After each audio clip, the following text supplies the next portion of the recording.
susitinkame su žurnaliste, edukatore Irma Jokštytė-Stanevičienė, kuri savo darbais, veiklomis ir pomėgiais griauna visus visuomenės stereotipus ir nuostatas apie negalią. Irma save pristato paprastai. Aš esu Irma. Kita vertus, aš kažkaip galvoju, kad kiekviename gyvenimo tarpsnyje vis kitos veiklos pasidaro svarbesnės arba ryškesnės. Ir taip yra turbūt visiems žmonėms gyvenime, na, bent jau tiems, kurie nėra prisirišę prie vienos profesijos. Tai man šiame gyvenimo tarpsnyje yra labai svarbu, kad aš esu žmona, kad aš esu šuniukų šeimininkė ir jiems labai daug laiko skiriu. Įvairiapusės Irmos veiklos atskleidžia jos galias ir stiprybę. Tai koks yra tas pagrindinis tikslas, kuris veda į priekį? Mano turbūt visada tikslas buvo daryti viską, ką galiu, kad rasčiau savo vietą pasaulyje, kurioje man pačiai būtų visų pirma patogu ir kurioje aš pati nesijausčiau silpna. Tai dabar aš manau, kad darydama šitas veiklas aš nesijaučiu silpna, aš jaučiuosi žinanti, jaučiuosi patyrusi, jaučiuosi besimokanti, kas irgi yra labai svarbu. Irmos smalsumas atvėrė duris į pasaulio tyrinėjimą per skirtingas meno formas – teatrą, muziką, šokį, vizualiuosius menus. Teatras, aš manau, kad mane labai augino ir labai daug išmokė, buvo viena iš tų pagrindinių mokytojų arba pagrindinių sričių, kuriuose augau ir formavausi. Aš tikiu, kad daug kas mūsų gyvenime atsitinka atsitiktinumo dėka. Tai kažkada paauglystėje aš labai susižavėjau teatro menu ir pajutau, kad šitoj srity labai noriu augti. Ir tai dar labai siejosi su mano pačios turbūt vidiniais blokais, kuriuo aš nesuvokiau, nes man atrodė, kad teatre tu gali būti išskirtinis ne dėl to, kokios tavo fizinės ypatybės, ten man atrodė, kad yra galima kažkaip pridengti tai, kad aš nematau, arba ne dėl to būti ypatinga.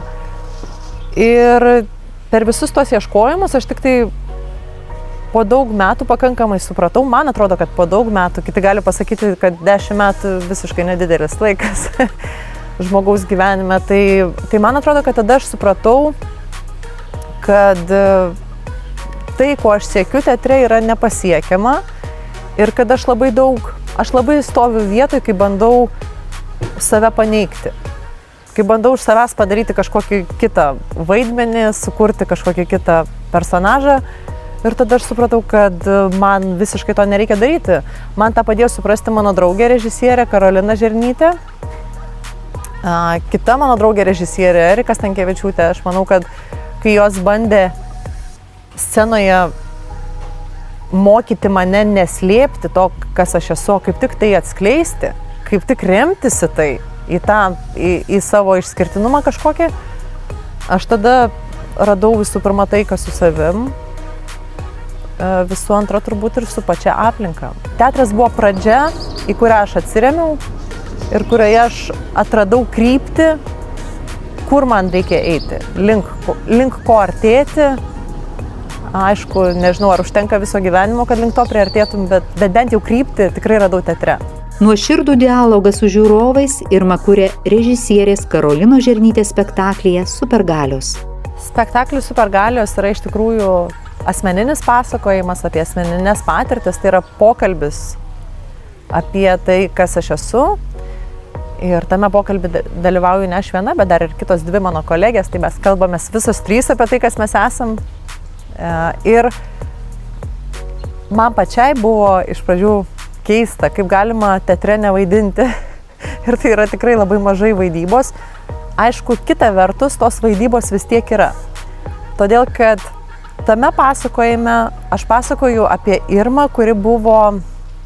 Prieš kiek čia mes metų statėme tą spektaklį? Prieš 5 metus, prieš 6. tai buvo kita Irma. Ir aš pastoviai su Karolina apie tai ginčiuosi, sakau, bet jau man sunku apie tai šnekėti, nes aš jau dabar tuo nebetikiu. Mano gyvenime jau yra kitos aktualijos. Na, pavyzdžiui, kad ir tai, jog tame spektaklyje buvo paliečiama tema apie mano nesusikloščiusi santykį su muzikos ir teatro akademija, kad aš kažkada labai pergyvenau nepriimta į tas studijas ir sulaukusi tokio griežto ne, mūsų studijos jums yra neprieinamos. Ir man taip tada skaudėjo ir aš labai kažkaip giliai pergyvenau, bet dabar jau, kai apie tai šneku spektaklyje, man jau biškį reikia pavaidinti, kad sugrįžčiau į tą savo praėjusią etapą. Tai kažkiek to nevaidinimo galbūt, bet vis grįžimo į praeitį, nes teatras arba toks teatras, kokį aš prisijaukinau ir kurį aš supratau, tai yra ne apie suvaidinimą kažkokių emocijų, o apie savo prisiminimą. Prisiminimą tų emocijų skirtingose kontekstuose ir tada jų atnešimą į sceną, nes manim bent jau labai sunkiai patiki žiūrovai, kai aš bandau suvaidinti. Manim patiki tada, kai aš iš tikrųjų jaučiu. Tai vat Supergaliuose biški reikia man grįžti, kad tikrai pajusčiau tas problemas, kurios man buvo aktualios, kai statėm tą spektaklį. Bet kita vertus, tai yra visiškai gyvas pasakojimas ir tai yra tai, ką aš dabar teatre darau. Svarbią vietą Irmos kūrybinėme gyvenime užima muzika. Kas aš esu, ar tai, ką liečiu, kas aš, gal pramatai tu, kas aš, o kas nesu. Esu turbūt gyvenime labiausiai tai filosofė ir visose formose ieškau galimybės apmąstyti tai, kas vyksta, apmąstyti tai, ką aš pajuntu. Ir muzika yra viena iš tų formų, kuriuose man irgi patinka filosofuoti. Šiaip aš labai myliu muziką ir ji mane irgi lydi nuo vaikystės. Aš nesu ypatingo gabumo, talento muzikantė, bet aš tiesiog myliu muziką ir kuriu ją. Turiu kolegę, kuri labai man padeda tą kūrybą užbaigti iki galo, įtvirtinti, kažkaip rasti ją į formą, nes aš dažniausiai atnešu mintį į muziką, atnešu turinį, o tada mano kita kolegė padeda rasti tam turiniui muzikinę formą ir kartu mes jos ieškom ir įprasminti tą formą. Tai mano kolegė Dainora ir mūsų grupė Vėjų rožė, kuri labai dirba taip prabėgomis tarp kitų veiklų, bet tuo turbūt yra žavinga ši mano veikla, kad mes turime galimybę kurti tada, kada norim, mūsų nespaudžia jokie terminai ir mūsų muziką iš tikrųjų žmonės dažniausiai girdi tamsoje. Ir būna labai gera, kai žmonės sako, bet klausykit, bet tai kur mes galime jūsų išgirsti? Ir mūsų išgirsti negyvai įraše galima labai labai mažai. Tai iš tikrųjų dažniausiai mus galima išgirsti tik tai gyvai ir tik tai tamsoje. Tai tas irgi labai yra įdomu. Tai yra tarptautinis projektas Dialogas tamsoje, kuris pirmiausia garsus ir žymus yra tuo, jog kviečia žmonės ir komandas tamsoje sutikti save kitokią arba pasižiūrėti į savo vidų, kai netrukdo perteklinė informacija. Tai visame pasaulyje Dialogas tamsoje kviečia žmonės į parodas tamsoje, vadinasi, žmonės ateina ir tyrinėja įprastus dalykus neįprastoje šviesoje, arba ateina komandos, kurios kartu turi išlaikyti tam tikrus išbandymus tamsoje, turi pereiti užduotis paruoštas tarptautinės ir turi pasitikrinti, kaip veikia jų komunikacija tada, kai mes neturim tos kitos papildomos informacijos. Tai kūno kalbos, visos aplinkos ir kitų dalykų. Vizualiųjų menų prieinamumas neregiams suteikia galimybę praplėsti jų pasaulėvaizdį. Man atrodo, kad esminis dalykas tai yra tai, jog aš vis tiek, kad ir pati tyrinėju pasaulį ne vizualiom formom, vis tiek aš gyvenu vizualiame pasaulyje. Ir mane supa žmonės, kurie visi mato ir kuriems būtent vizualios išraiškos yra esminės.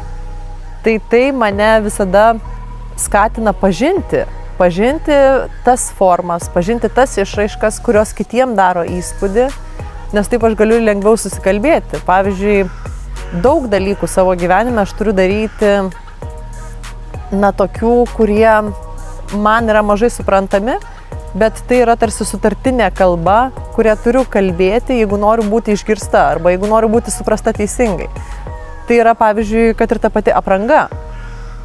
Man turbūt labai mažai rūpėtų, jeigu visi mes nematytumėm, man labai mažai rūpėtų, kaip aš esu apsirengusi ir kokią žinutę tai skleidžia kitiems, bet kadangi aš gyvenu vizualiame pasaulyje, esu priversta ir dirbu su žmonėm, esu priversta kalbėti taip, kad mane suprastų. Vadinasi, ir rengtis taip, kad mane suprastų. Aš aišku galiu rinktis, kas iš tų formų, kas iš tų žinučių man yra priimtina, kas yra nepriimtina, bet jaučiu, jog esu įpareigota visada kažkaip bent jau stengtis prisiderinti, kad mano žinutė visiškai nebūtų klaidinga.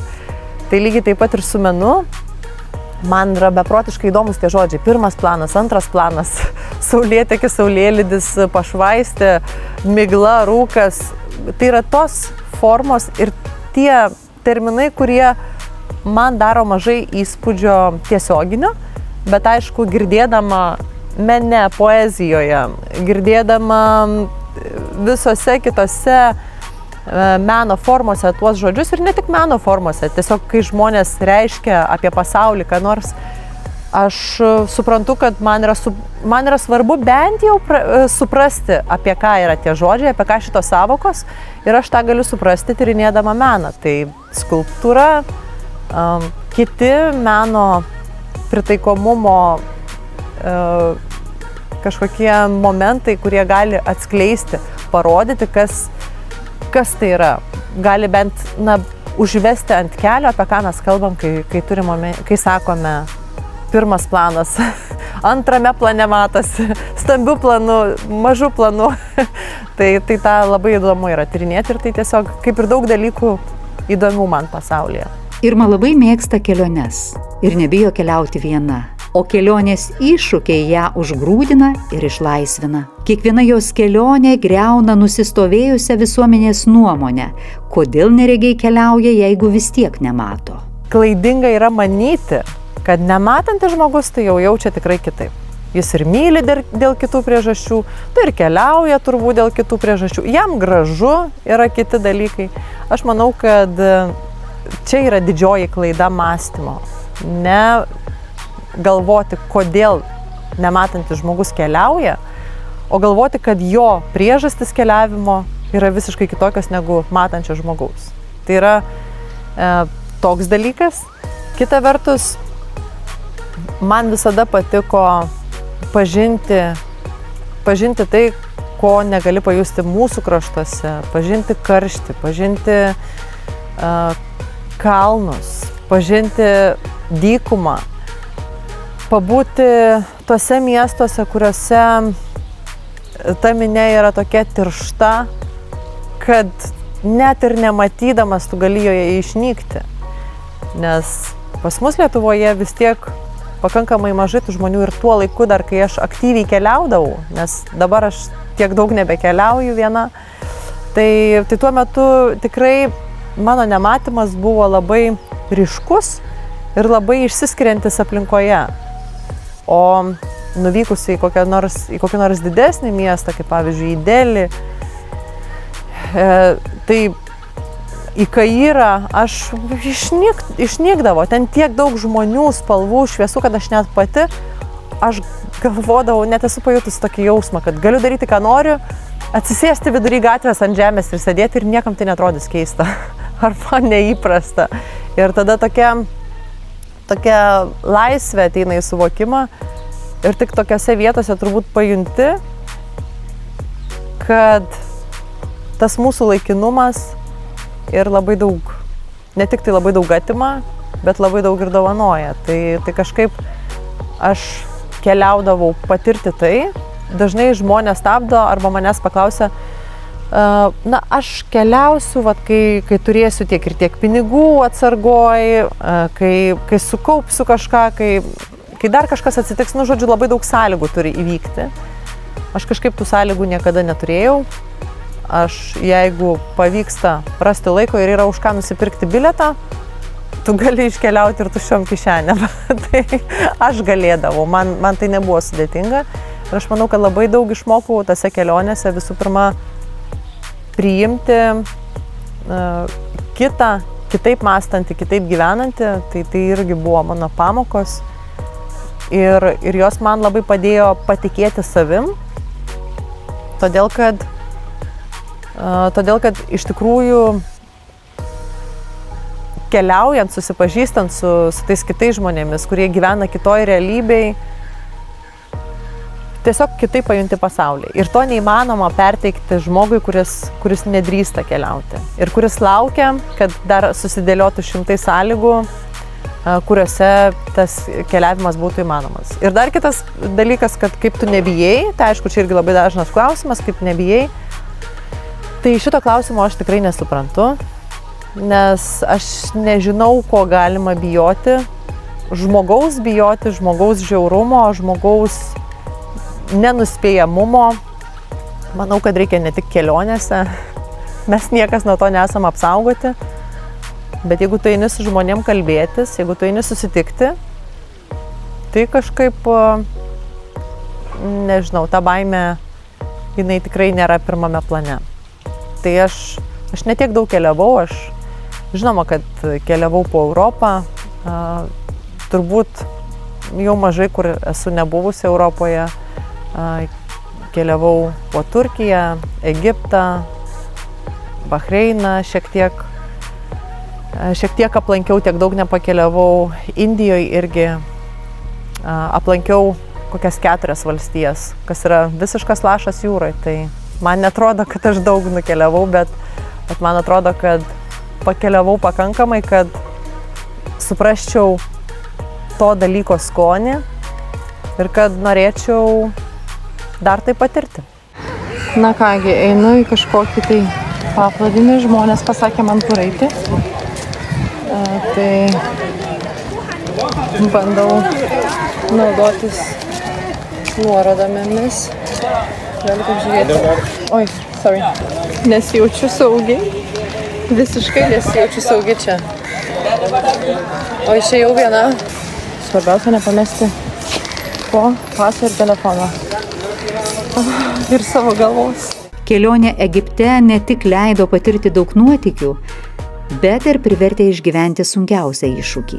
Esu pametusi savo pasą, būdama Egipte, ir tas tikrai buvo labai sudėtinga, nes ir pati kelionė buvo labai sudėtinga, tokia paslaptinga, ir ten keliavau su drauge vietinė, kurios tėvai ją išleido keliauti vien todėl, kad aš su jie kartu keliavau. Ir mes dar kaip raganėm mano dokumentą, būdamos ne toje vietoje, kur tėvai tikėjosi mus rasti. Tai tas tikrai labai kėlė grėsmę visai kelionį ir tada tikrai atrodė labai nesaugu, ne dėl to, kad man kažkas atsitiks, o labiau todėl, kad ta draugė, jeigu jos tėvai būtų sužinoję, kur mes, kuriuose vietose keliavom, tai tikrai jai būtų buvę daug labai problemų. Tai labiau galbūt pergyvenimas buvo dėl jos ir tada, kai šiandien pagalvoju apie tai, ką mes sugalvojom, kad toje kompanijoje buvom visi mes nematantys žmonės. Aš vienintelė iš Lietuvos, iš Europos ir jie abu iš tų šalių arabiškų. Ir mes pamanėm, aš leidausi, tai yra įtikinama, kad labai yra gera idėja pasakyti tėvams, jog mes esam apsistoję viešbutyje, ten, kur turistinis viešbutis ir all inclusive ir viskas ten, žodžiu, vat toj vietoje mes ir būnam, bet iš tikrųjų keliauti po visą šalį. Ir tada man atrodė labai geras planas, žiauriai geras planas. Bet paskui kai tie tėvai sako, tai yra pirmas kartas, kai mūsų dukra važiuoja atostogauti be mūsų, bet mes labai didžiuojamės, kad ji turi tokią draugę, kuriai galime patikėti savo vaiką ir su kuriuo jinai tikrai bus saugi. Aš tada galvoju, kur aš įsivėliau ir kuo visa tai baigsis. Ir tada man kažkaip jau pradėjo, pirmos mintis, pirmos užuominos apie tai, kad gal nėra labai tobulas tas mūsų planas. Tai, o dar kai aš pamečiau pasą, tai tada ir tikrai ne toj vietoj, kur buvo tas viešbutis, kitoj visai kitam gale šalies, Tai tada supratau, kaip viskas yra trapu ir kaip tie genialūs planai, ypač tokiuose nenuspėjamuose šalyse, gali greitai keistis. Tai tikrai visada atsimenu su jauduliu ir šiandien, juo labiau, kai praėjo tiek daug laiko, aš niekaip nesuprantu, kaip man galėjo kažkada atrodyti, kad tai yra normalu. Bet man tada buvo normalu ir buvo normalu toje kelionėje leistis į tokius nuotykius, kaip važiuoti motociklu, visiškai be šalmo, trumpom rankovėm, trumpom kelniam, atvirais kauliukais ir kažkaip tame visame eisme, kur 100,000 avarijų kasdien atsitinka, važiuoti taip motociklu, man irgi atrodė normalu. Tai man tais metais labai daug dalykų atrodydavo labai saugus pasirinkimai, kas aišku šiandien taip nebeatrodo, bet tai ir rodo, kad galbūt man reikėjo tokių pamokų arba tokių sukrėtimų, tokių patirčių, kad aš apie tai susimastyčiau. Aš supratau, kiek daug matymas suteikia informacijos ir kaip stipriai jis keičia tavo žinias apie aplinką. Viena vertus, tai nematydamas, kokioje aplinkoje esi, aš kažkaip nepergyvendavau dėl šiukšlynų, nors kartais būdavo net ir nematant, labai sunku patikėti, kad yra švaru, nes tu eini ir kojomis spardai kokius butelius numestus, plastiką ir panašiai.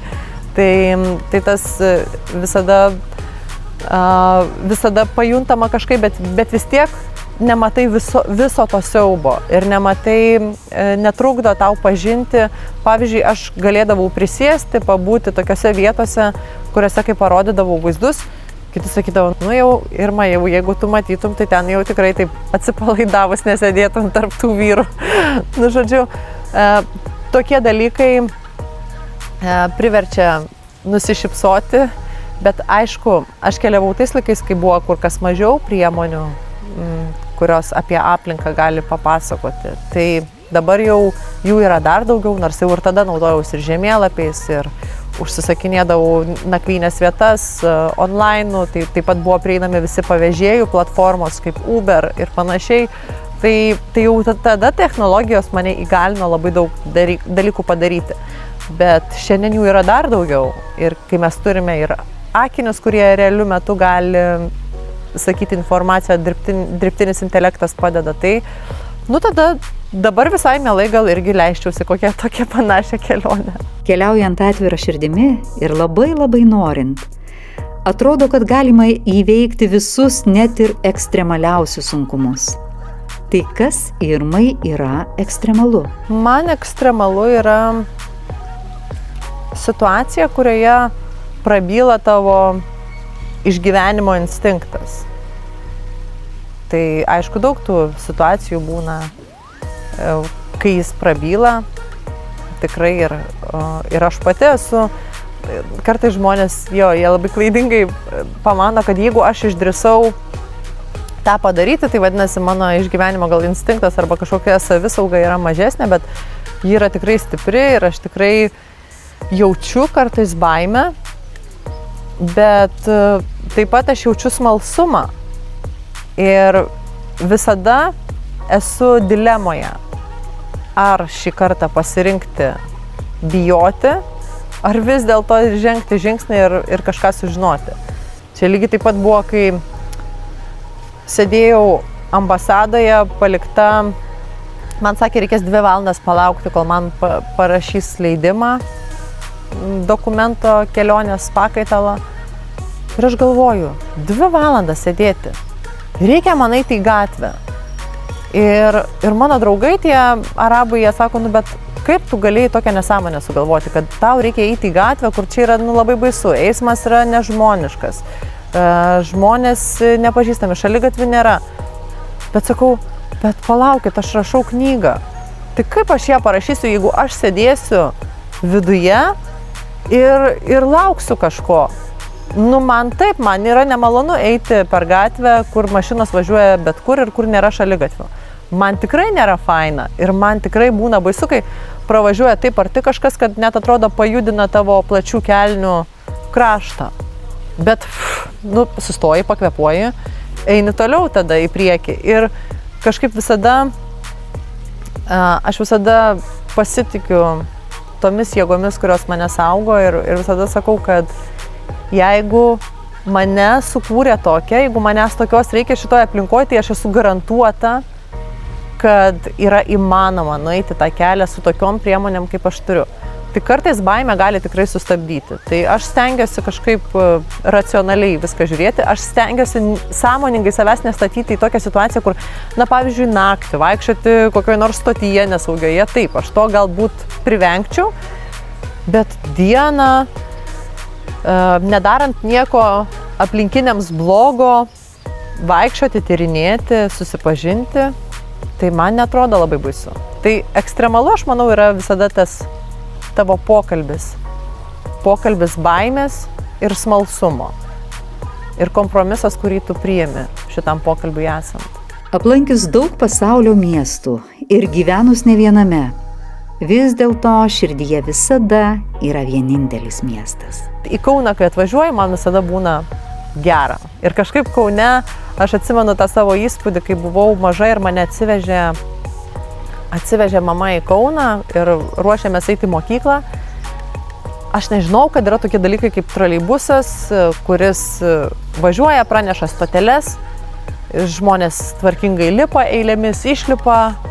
Ir man toksai įspūdis buvo didelis tuose troleibusuose ir aš taip garsiai komentavau, mama, jie čia viską sako, o kodėl jie pasakoja, kodėl jie taip, žodžiu, man labai pasirodė tas miestas toks geras dalykas, nes aš gyvenau mažose miestuose ir to nebūdavo.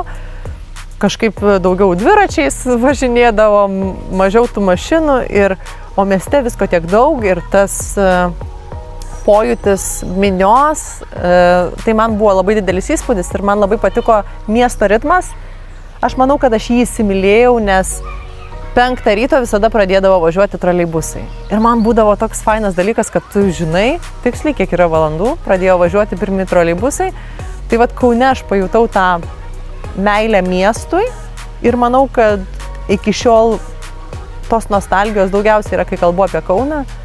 Nors Vilniuje aš esu žymiai savarankiškesnė ir žymiai geriau pažįstu Vilnių. Todėl, kad čia daugiau laiko praleidau be tėvų, šeimos pagalbos ir mokiausi pati viena.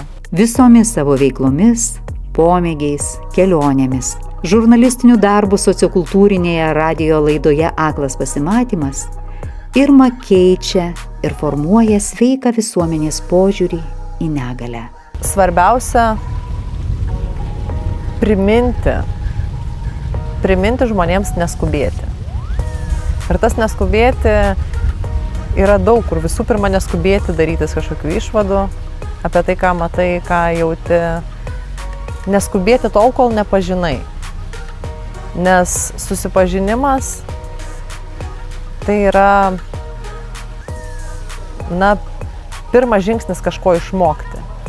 Ir neskubėti su išvadom, neskubėti su kažkokiom, kažkokiais pasidarytais, neskubėti su įspūdžiais. Tai to neskubėti visame kame, man turbūt tai norisi pasakyti.